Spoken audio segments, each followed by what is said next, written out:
Hello everyone, welcome back to my channel cookbook by Sadia. আজকে আমি আপনাদের জন্য নিয়ে এসেছি টক ঝাল মিষ্টি জলপাইয়ের আচার। আর এই সিজনটাতে কিন্তু খুব সহজেই জলপাই হাতের কাছে পাওয়া যায়।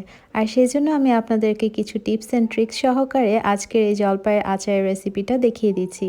তাহলে আর দেরি কিসের, চলুন রেসিপিটি দেখে আসি। আজকে জলপাইয়ের আচার তৈরি করার জন্য আমি 2 কেজি পরিমাণ জলপাইকে খুব ভালো করে ধুয়ে নিয়েছি। এখন আমি একে সিদ্ধ করে নিব। আর সেজন্য আমার প্রায় 8 থেকে 10 মিনিটের মতো সময় লেগেছে। যখন আপনারা দেখবেন জলপাইটা এরকম নরম হয়ে এসেছে, তখন আপনারা জলপাইটাকে পানি থেকে ছেঁকে নামিয়ে নেবেন। জলপাইগুলো নামিয়ে ঠান্ডা করে আমি এখন হাতের সাহায্যে এই জলপাইগুলোকে ম্যাশ করে নিচ্ছি, অর্থাৎ হালকাভাবে একটু থেতে নিচ্ছি।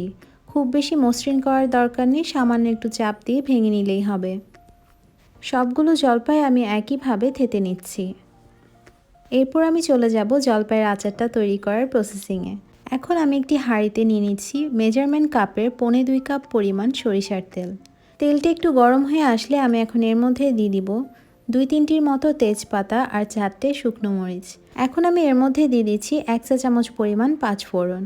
আজকের রেসিপিটি আমি হাতের কাছে থাকা খুব সহজ কিছু উপকরণ দিয়ে আপনাদেরকে দেখিয়ে দিচ্ছি। এখন আমি এর মধ্যে দিয়ে দিচ্ছি 1/2 কাপ পরিমাণ রসুন বাটা। যে কোনো আচারের রেসিপিতে কিন্তু রসুন বাটাটা দিলে স্মেলটা অনেক সুন্দর আসে আর খেতেও অনেক বেশি মজা লাগে। এখন আমি খুব ভালোভাবে সবগুলো উপকরণকে নাড়িয়ে নিচ্ছি।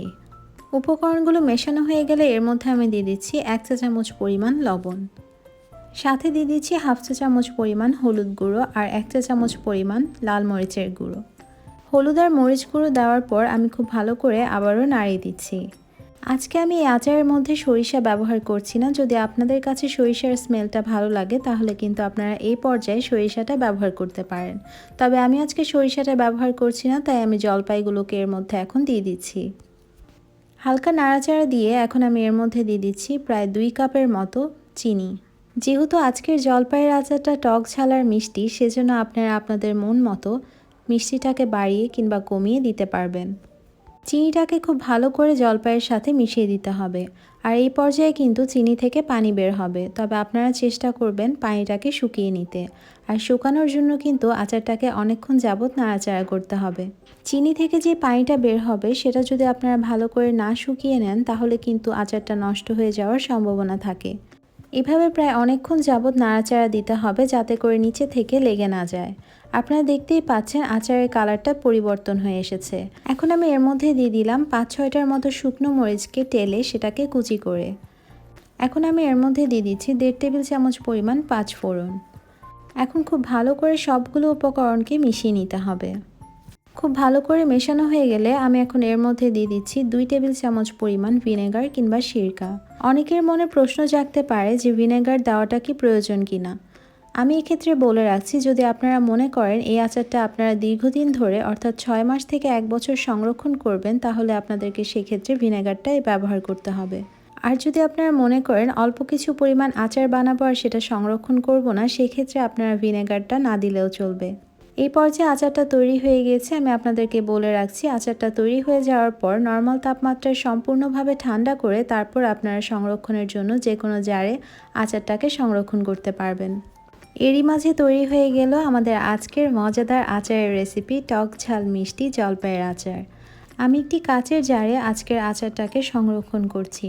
আর আপনারা যারা এই আচারটাকে সংরক্ষণ করতে চান তারা কিন্তু অবশ্যই ওভারনাইট আচারটাকে ঠান্ডা করে তারপর সংরক্ষণের জন্য জারে নেবেন। আর লক্ষ্য করবেন আচারে কিংবা জারের গায়ে কোনো ধরনের পানি যাতে না থাকে। যদি থেকে থাকে তাহলে আপনারা রোদে শুকিয়ে নেবেন। আর মনে রাখবেন আচার কিন্তু তেলের মধ্যে ডুবো থাকতে হয়, আর সেজন্য আমি তেলটাকে উপর দিয়ে দিচ্ছি। তাতে করে আচারটা নষ্ট হয়ে যাওয়ার কোনো সম্ভাবনাই থাকবে না। এভাবেই তৈরি হয়ে গিয়েছে আমাদের আজকের মজাদার আচারের রেসিপি। টক ঝাল মিষ্টি এই জলপাইয়ের আচারটা কিন্তু আপনারা বাসায় এখন খুব সহজেই এই রেসিপিটা দেখে তৈরি করে ফেলতে পারবেন।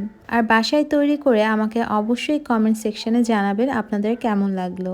আর যে কোনো ধরনের কোশ্চেন যদি আপনাদের মনে থেকে থাকে তাহলে অবশ্যই আমাকে কমেন্ট করে জানাবেন। জলপাইয়ের সিজনে আমি জলপাইয়ের আচারের রেসিপিটা আপনাদেরকে দেখিয়ে দিলাম। পরবর্তীতে আপনারা কী রেসিপি দেখতে চান সেটা আমাকে জানাবেন। আজকের মতো এখানেই বিদায় নিচ্ছি। সবাই সুস্থ থাকবেন, ভালো থাকবেন। আসসালামু আলাইকুম।